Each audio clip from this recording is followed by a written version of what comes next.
Ons slaan ons oë op na die berge. Waar sal ons hulp vandaan kom? Ons hulp is die Here.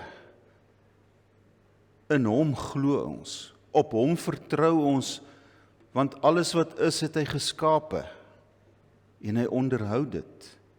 En hy sorg vir ons, die kroon van die skepping, en veral vir ons wat sy naam bely, is vir hom so kosbaar en so belangrik.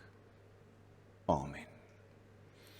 Gemeente en vriende van Waterval, ek groet vir julle met die seën van die Here, genade en vrede vir julle, van God onse Vader, en van die Here Jesus Christus, deur die kragvolle werk van sy Gees. Weereens, baie welkom vanoggend. Ek is baie dankbaar om julle te sien. Aan al ons YouTube-kykers sê ons ook vanoggend, baie welkom. Mag die Here ook vir jou seën, waar jy in die stilte van jou huis na hierdie diens kyk. Baie dankie vir elkeen wat saam gelees het aan Kolossense. Ek hoop julle daaruit geleer. Nou vanoggend dan die laaste aflewering uit Kolossense uit rondom ons leesprogram. En die tema is, wat is die hartklop van 'n gemeente? Kolossense 3 vers 13 tot 14. Kom ons bid saam.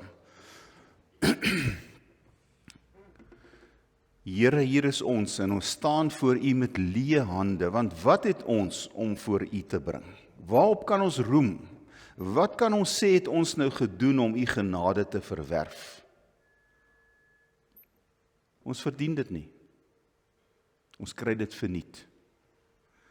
U stort U liefde, U genade, U redding, U goedheid, dit stort U sommer net oor ons.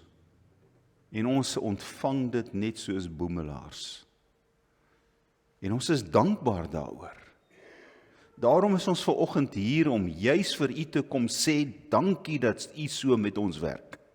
Dat U ten spyte van dit wat ons hierdie week gedoen het, gesê het, aangevang het, met die oë van Jesus, deur die kruis en deur die graf na ons kyk, en weer eens sê, ek is lief vir julle, ek vergewe julle, omhels my genade en leef daaruit.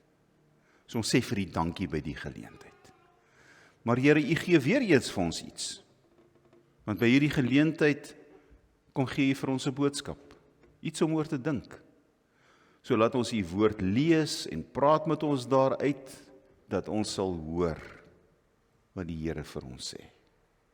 Want dit, as ons oop luister, sag luister, dan hoor ons U stem, en dit doen iets aan ons. So praat Here, U kinders, luister met graagte. In Jesus se naam. Amen. Wat is die hartklop van 'n gemeente? Kolossense 3:13 tot 14. Wees geduldig met mekaar en vergewe mekaar, as die een iets teen die ander het. Soos die Here julle vergewe het, moet julle mekaar ook vergewe. Bo dit alles moet julle mekaar lief hê. Dit is die band wat julle tot volmaakte eenheid saambind. Moet vergewe, moet lief hê. Hoop julle dit raak gesien. Wat dink julle? En ek dink dit sal nou nog interessant wees en dalk ewen kom van die goed ook uit Saterdag. Wat maak 'n suksesvolle kerk? Party mense sal sê, wanneer die banke vol sit. Een van my vriende sê vir my verlede week, hulle sit so 900 mense in hulle gemeente daar in Kreersdorp op 'n Sondagoggend. Wow! Dit sal heerlik wees as ons Sondag hier kom en hierdie plek is vol. So is dit 'n teken van 'n suksesvolle gemeente? Is dit 'n suksesvolle gemeente wanneer ons kan sê ons kan die boeke laat klop en ons het dalk 'n paar randjies op 'n belegging? Of is 'n suksesvolle gemeente wanneer ons 'n band het? Want dis wat baie kerke dink, as hulle net 'n goeie band het, dan is dit oukei. Dan kan ons die ouens kry dat hulle sing. Ek sien baie gemeentes wat verskriklike professionele bands het, maar die gemeente sit en kyk vir hulle. So nou weet ek nie eintlik wat is die doel daarvan nie. Of is 'n suksesvolle gemeente wanneer ons 'n spul jong mense hierso het. Want kyk, kom ons wees nou maar eerlik. Waar is ons jong mense? Of is 'n suksesvolle gemeente wanneer ons 'n verskriklike vol program het, wanneer ons nou 'n afskop die jaar soos party gemeentes met 'n 40 dae siklus ding en ons bied kursusse aan en ons kry sprekers en ons kry sangers en ons het so vol program, ons kan nie byhou nie. Maak dit 'n suksesvolle gemeente? Of dalk is ek die probleem. Dalk word jy 'n nuwe dominee, 'n meer dinamiese ou of man wat die gemeente kan opjack. Is dit nie dalk die antwoord nie? Of dalk is die gebou die probleem. Kyk, kom ons wees nou maar eerlik. Ek meen, dis 'n pragtige gebou hierdie. Maar argitektonies is dit nie hoe kerkgeboue meer lyk nie. Nuwe kerkgeboue lyk anders. Is dit nie dalk die probleem nie? Dat mense hier verby ry en sê hulle, ou kerk, ou mense, ou manier. Nee, hier wil ek nie eers inry nie. So moet ons dalk die gebou verander, soos wat baie plekke gebeur. Ons breek die kansel af, ons verander 'n vooraangesig, ons sit 'n mooi ingangsportaal in en ons het 'n plek vir koffie en 'n plek vir dit en konferensiefasiliteite. Gaan dit nie ons 'n suksesvolle gemeente maak nie? Dan wil ek nou maar eerlik sê, toe ek nou oor hierdie goed bietjie nadink, dink ek dat al hierdie goed is maar plastiek. Dis nie die antwoorde nie. As ons nou van hierdie goed sou doen, gaan dit regtig vir ons 'n beter gemeente maak? Gaan dit ons 'n beter kerk maak? Vir my voel dit asof jy nou 'n koek gebak het en dit was nou nie eintlik 'n sukses nie, maar as jy nou vir mooi icing opsit en hy lyk mooi, dan sal hy mense trek. Dit is nie, na my mening, die antwoord nie. Ek weet nie, hoe voel jy daaroor nie? Maar ons moet daaroor dink. So wat is dit wat werklik saak maak in 'n kerk? Ek praat gister met 'n mede-leraar van my, of wat saam met my geswat het, en hy sê vir my, daar waar hulle is, ons hulle in die middel van die dorp. Hy sê, jy weet, hier gaan niks meer aan nie. Al wat hier aangaan is druggies en boemelaars en straatleers. Hy sê, hier gaan niks aan, en ons staan in die middel van die dorp. Hy sê, maar op 'n Sondagoggend is die lewe. Want dan sit ons daarom 300 mense in daai ou kerk van ons, in die middel van hulle stad. En dis wonderlik. So, vra ek nou, wat doen julle? En hy sê vir my, weet jy wat, ons spreek die woord. En ons speel die orgel, want mense kom en sê, ons soek die orgel. Ons soek 'n tradisionele diens, ons soek die woord. So wat is die antwoord om 'n suksesvolle kerk te maak? Die antwoorde lê in die Bybel. In die woord. Nie altyd daar buite nie. In die woord. Ek sê nie alles wat buitekant gesê word en beplan word is noodwendig niks seggend nie. Dis nie wat ek sê nie. Maar die antwoorde vir die kerk lê by die Bybel, by die woord. En dan ook veral in Kolossense 3. En ek het nou 3 prentjies vir julle gekies. En ek hoop julle gaan met hierdie prentjies kan identifiseer, sodat julle die preek beter kan onthou. My eerste punt, julle sien die skilpad. Hoekom het ek 'n skilpad gekies? Want hy het deursettingsvermoë. Kyk man, hy gee nie op nie. Ons ken die storie van die hasie en die skilpad. Hy hou aan en hy's geduldig. Hy kies maar net koers. Ek het ingesit in Google, toe sê ek, wat sou die mees geduldigste dier wees? En dit was die antwoord, skilpad. Word geïdentifiseer as die mees geduldigste gedierte. So, een van die belangrike punte wat uit hierdie teks uitkom, wees geduldig met mekaar. Verdra mekaar, was die ou vertaling. Tweede punt, julle sien daai omhelsing.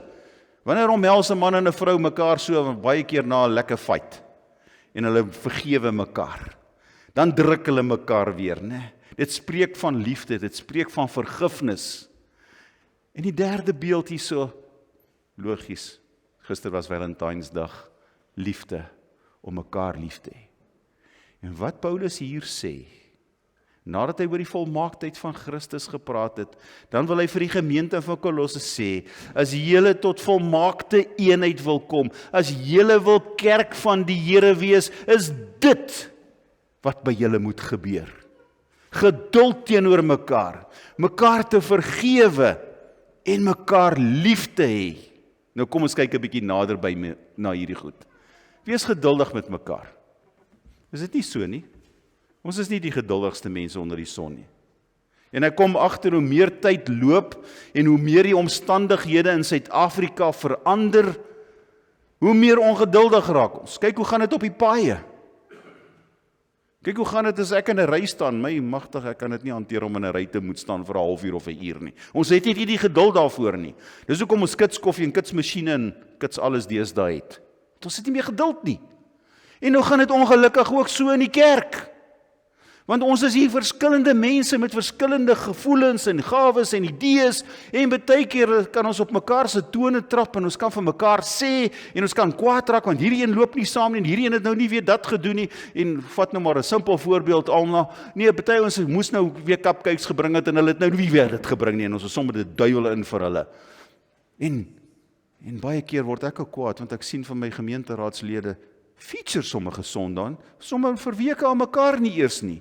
En hier moet gekollekteer word deur gemeentelede, want die diakens is nie hier nie. En ons raak kwaad vir mekaar. Ons sukkel 'n bietjie met mekaar se persoonlikhede. En se tekortkominge. En soms is ons onvolwasse en ons sê vir mekaar goed wat ons nie moes gesê het nie. En ons het ons maniertjies en dingetjies, ek ook. En tog verdra ons mekaar. Ons skep ruimte vir mekaar. Ons is geduldig met mekaar. Want dit is hoe dit in die kerk van die Here behoort. Ons kan maar by die werk dalk 'n bietjie ongeduldig wees, maar nie hier nie. Dit kan nie. Dis interessant, die woord wat Paulus hier gebruik, uit die Grieks uit beteken verdraag, verduur, geduld hê. Dis nou net 'n ander manier om dit te sê. En interessant, die werkwoord wat hy hier gebruik is, hoe dit in die werkwoordvorm sê, in die present state, is om te sê, dit gebeur nie net een keer nie, aanhoudend, aan mekaar, dit hou nooit op nie. In ander woorde, dis 'n karaktereienskap van die kerk van die Here, om met mekaar te werk met geduld, mekaar te verdra. In ander woorde, ons gee vir mekaar ruimte, sodat ek met my issuekies en met my gewoontekies en met my dingetjies hier in die kerk van die Here kan ruimte hê om myself te kan wees en vir die Here kan werk en te kan lewe. En dit is aanhoudend. Dis 'n eienskap. Dit hou nie op nie. Dit vra commitment, want hierdie woord het iets dat jy eintlik 'n betekenis van dat jy doen moeite daarmee. Jy gaan uit. So jy doen daai ekstra moeite om te sê, man, wragtig, sy irriteer my tot uit die bloue hel uit, maar wragtig, ek gaan maar verdra. Jy doen daai moeite, al kos dit jou iets, want dis wat hierdie woord beteken. So hier in die kerk doen ons moeite om mekaar die ruimte te gee, om elkeen te kan wees en te kan doen wat die Here op ons harte gelê het. Ons verdra mekaar. Dis volgehoue geduld. Dit hou nooit op nie. Dit stop nie. So waar ek en jy soms 'n bietjie ongeduldig raak met mense, moet ons dalk maar 'n bietjie weer gaan dink. En waar ek seer gemaak het met my ongeduld, moet ek maar om verskoning gaan vra. Want dit mag nie anders wees in die kerk van die Here nie. Die vraag is ons regtig so geduldig soos wat Paulus hier sê, soos wat die Here vra? Het ek en jy iets van die geduld van die Here Jesus? Dink maar aan sy lewe. Kyk, hy moes maar meer as een keer bietjie mismoedig geraak het met die disippels. Hy het maar 'n hele paar keer het hy konflik moes hanteer van die fariseërs en die skrifgeleerdes. Hy was soms ferm, maar hy was geduldig, hy het geluister. Hy het gehoor wat die mense sê. Hy het 'n oop gemoed gehad. Absolute geduld. En dan lees ons nou nog, en ons kom by Efesiërs en ons lees, die vrug van die Gees is lankmoedigheid, geduld, vriendelikheid. Die vrug van die Gees. Dit hoort by my en jou. Dit is deel van ons lewe as kind van God. Kom ons gaan na die volgende punt.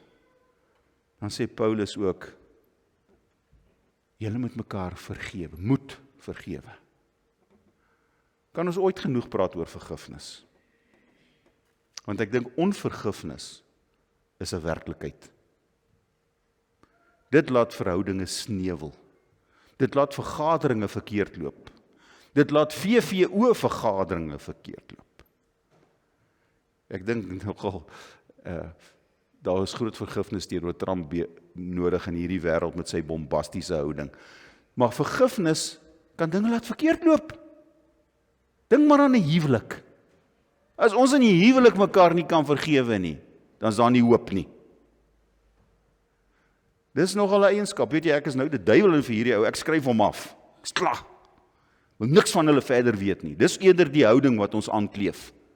Niks verder met julle te doen nie. Julle het my seer gemaak.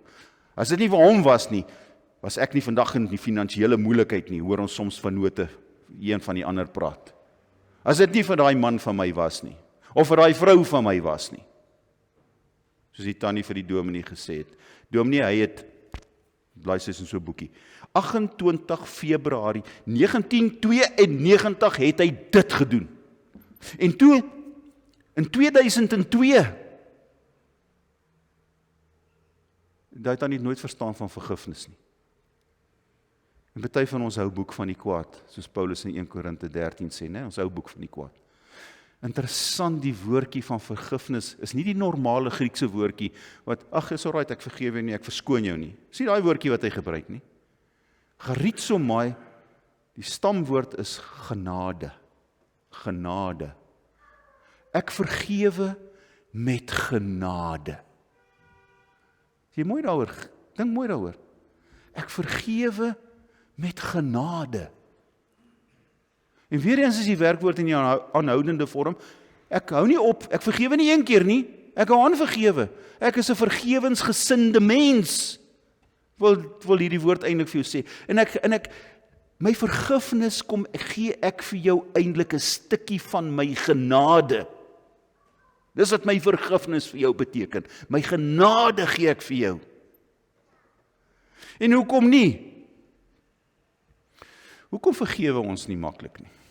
Trots, eie ek, gevoelens wat seer gekry het.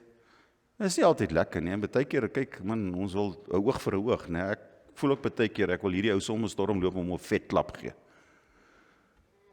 Is nie altyd lekker nie. Jy wil nie altyd nie. Dis amper, jy wil verknog in jou onvergewensgesindheid. Dit laat jou goed voel, om net kwaad te wees.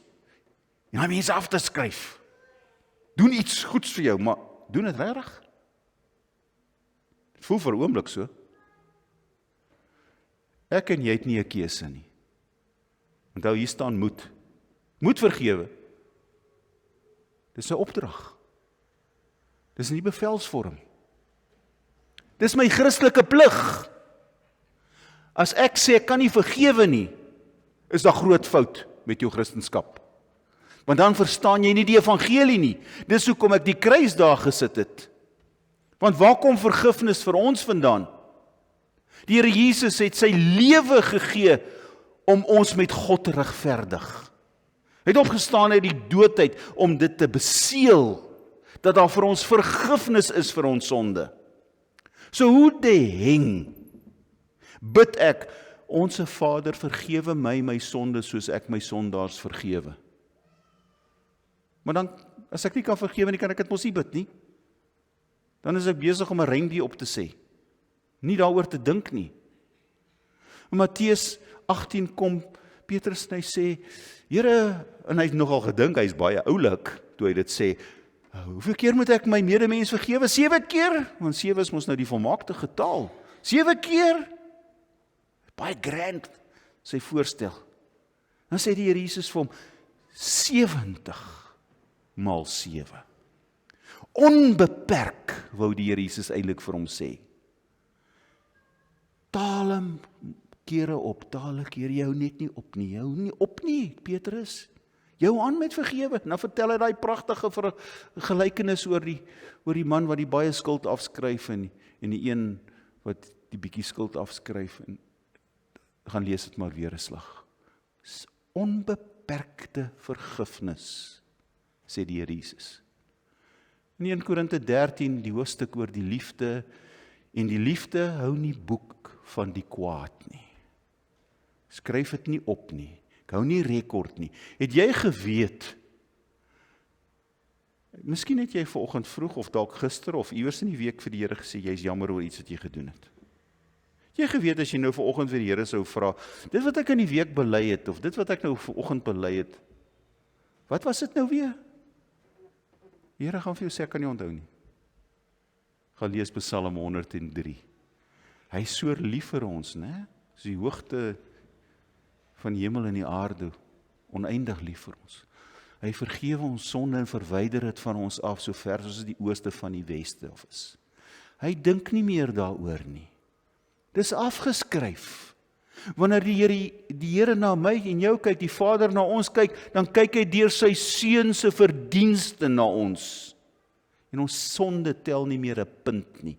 Dis vergewe, ons is skoon gewas, elke dag, elke sekonde, pleit die Here Jesus by die Vader vir ons, en ons word vrygespreek op grond van sy soenverdienste, en op grond van die feit dat ek dit glo.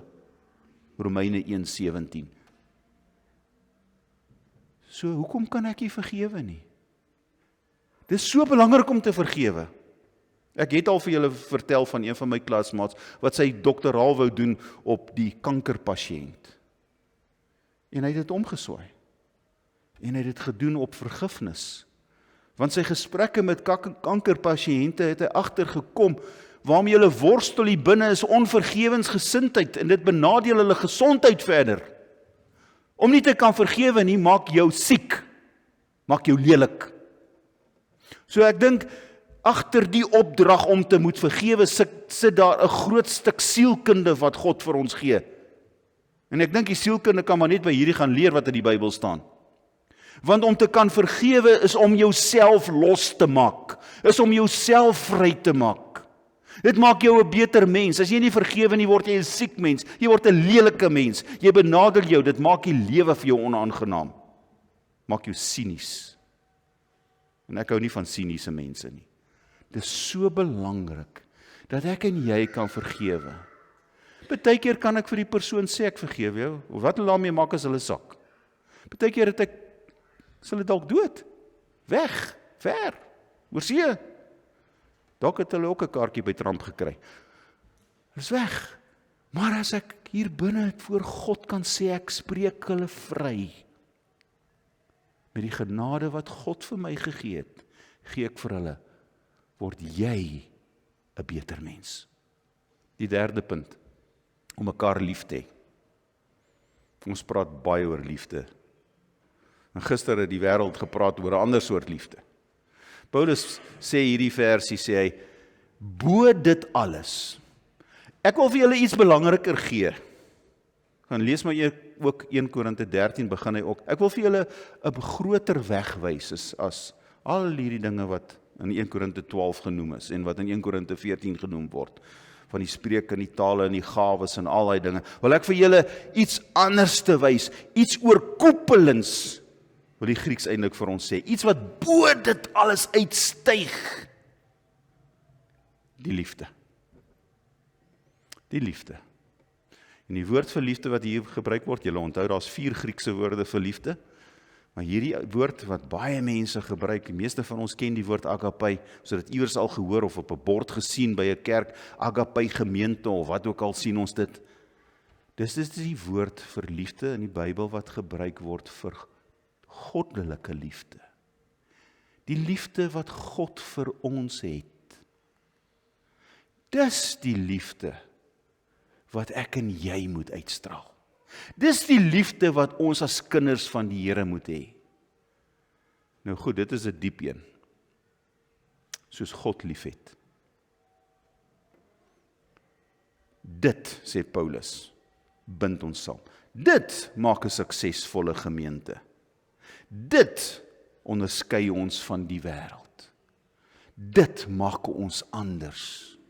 Wanneer ons hierdie soort van liefde het en uitlewe. Dit gaan nie hier oor kultuur nie. Dit gaan nie oor grense nie. En oor kleurverskille nie. Dit is 'n liefde wat gebind is en gegrond is aan die Here Jesus Christus. Hy het sy lewe afgelê vir almal, want so lief het God die wêreld gehad, dat hy sy eniggebore seun gegee het. So lief het God die wêreld gehad. Agape liefde. Dis die liefde wat ek en jy moet hê. Nou gaan lees maar weer 1 Korinte 13 oor die liefde. Ons romantiseer die hoofstuk en ons dink dit gaan oor man en vrou. Dis nie waaroor dit gaan nie. Ja, dit ook. Maar meer as dit. En daarom hierdie liefde is 'n onselfsugtige liefde. Dis 'n liefde waar ek sê, nie ek eerste nie, jy eerste. As ons net daai beginsel in ons huwelike deurtrek, gaan ons huwelike almal baie beter wees. Want selfsug is verwoestend. Dis 'n liefde wat onvoorwaardelik is. Kyk, ons kan maar voorwaardes hê en ons kan idees hê en ons kategoriseer en mense moet voldoen aan dit en dat en so en nie dit nie. Onvoorwaardelike liefde. Onvoorwaardelike liefde is die boemelaar vanoggend in hierdie kerk opstaan, dat ons hom 'n handdruk gee. Nie soos wat dit gebeur het, 'n boemelaar voor 'n kerkdeur gelê het en die mense was dit duiwel in oor hierdie stinkende man wat hier lê. En niemand groet hom nie en almal loop half oor hom. En hulle is ongemaklik daaroor. En toe hulle uitloop, toe is daai man dood. Toe staan daai gemeente in skaamte voor God. Onbegrensde liefde. Waar stop dit? Daar is nie grense aan agape liefde nie, aan God se liefde nie. Die liefde wat ons moet hê nie. Dit gaan ook nie dood nie. Dit gaan nie verby nie. Ons maak dit werk. Ons praat weer. Ons vergewe weer. Ons is maar altyd geduldig. Ons verdra. Dit kwai nie. Eintlik word dit net beter. Ek sluit af. Ons is tog die familie van God, nie 'n waterval. Ons is onlosmakend aan mekaar verbind.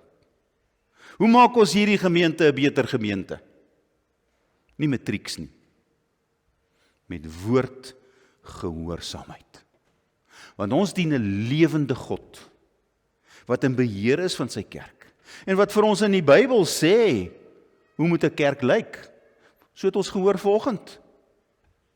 So as ek en jy hom liefhet, sal ons doen wat hy vra. Onthou, Johannes 14 vers 15, baie daaroor gepraat al. So gaan dit met ons, hier in Waterval. Geduld, vergifnis, ons liefde vir mekaar, dink ons het ruimte vir verbetering. Stem julle? Hier is ons oefenplek. Want as ons dit hier kan regkry, gaan ek dit môre by die werk regkry. As ek dit nie hier kan regkry nie, gaan ek dit nie môre by die werk regkry nie. Of in die aftreeoord, of in my straat waar ek bly nie. So kom ons oefen dit hier, in hierdie maklike omgewing as kinders van die Here, sodat ons dit daar buite kan gaan leef. En daarmee sluit ek af. So wat is die hartklop van 'n gemeente? Amen. Dankie Here vir u woord. Dankie vir u guns, wat so groot en so goed is. Dankie dat u vir ons liefhet, Here, met 'n liefde wat ons amper nie kan begryp nie. Sommige dae dink ek, Here, as ek u was, het ek nou regtig lankal klaar gemaak met Willie. Maar u werk nie so nie. U omhels ons voortdurend met u vergifnis, u goedheid, u geduld, u liefde. En dankie dat ons aan die ontvangkant is. Sal die Here vir ons help deur die Heilige Gees, dat ons hierdie kwaliteite aanleer, wat U vir ons, Here Jesus, op aarde kom wys het. Waarvan die Bybel vol is, wat U van ons verwag. Ons het nie 'n keuse nie. En daarom vra ons die Here, want ons sukkel so bietjie, sal U ons help. U het tog U Gees gegee om vir ons kragtig te maak, want dieselfde krag waarmee U vir die Here Jesus uit die dood uit opgewek het, dis die krag waarmee U in ons werk. U sê dit in die woord. Ons is nie papbroeke nie. U maak vir ons sterk en kragtig, gee vir ons oorwinning. Gee dat ons hier in Waterval regtig geduld sal hê, liefde sal hê, vergifnis sal hê. En dat ons kan groei en 'n impak maak onder mekaar en in die wêreld waarin ons lewe. Dankie vir U goedheid. Ons bid vir elkeen op ons siekelys. Ons bid vir al ons bejaardes, vir al ons huwelike, vir al ons kinders. Gee vir ons ook as ouers wysheid en insig, want ons kinders lewe in ander tye, uitdagende tye, waar God se woord onbelangrik geraak het. Seën Suid-Afrika. Ons hoor van plekke met ernstige droogte. Ons is bekommerd, Here, oor wat met die bek en klou aan die gang is. En nou versprei dit selfs onder die skape. Waarheen gaan dit? Gee Here vir ons verantwoordelike leiers. Asseblief. Dankie vir alles. Ons vra dit met geloof, met vertroue, met hoop, in die naam van Jesus, ons Here. Amen. Ek wil vanoggend graag hê dat jy saam met my moet opstaan, en dan bely ons geloof teenoor mekaar, as 'n antwoord op die boodskap vanoggend, en ons bely dit teenoor die wêreld. Die deure is oop, so die wêreld kan hoor wat ons glo. So, ek het dit op die bord, so kom ons bely ons geloof saam hardop.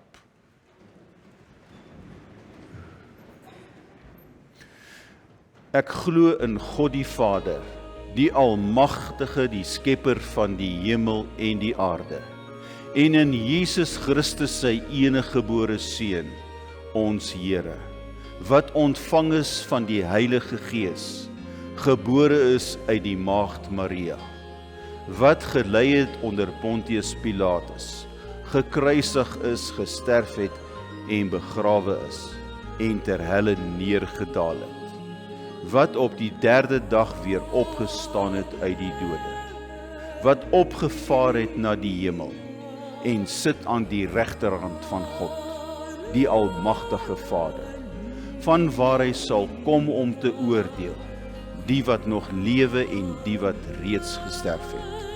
Ek glo in die Heilige Gees. Ek glo aan 'n heilige algemene Christelike kerk, die gemeenskap van die heiliges, die vergewing van sondes, die opstanding van die vlees en 'n ewige lewe. Gaan in vrede, gaan leef wat jy vanoggend gehoor het. Gaan doen wat die Here vra. Eer hom, maak hom gelukkig en word 'n beter mens. Amen.